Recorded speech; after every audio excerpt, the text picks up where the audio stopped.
ابن انشا کہتے ہیں میں اور میری بیوی دو جسم ایک قلب ہیں، نیند کی گولیاں وہ کھاتی ہے اور سکون مجھے مل جاتا ہے۔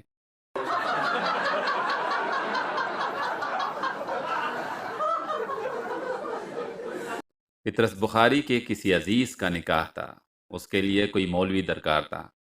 بہت زیادہ تلاش کے بعد ایک شخص کو لایا گیا، وہ بہت دبلا پتلا تھا۔ پطرس صاحب دیکھ کر بہت خوش ہوئے اور بولے، نکاح کے لیے دو چیزوں کی ضرورت ہوتی ہے، نکاح خواں کی اور چوہاروں کی۔ ماشاءاللہ ان میں دونوں صفات موجود ہیں۔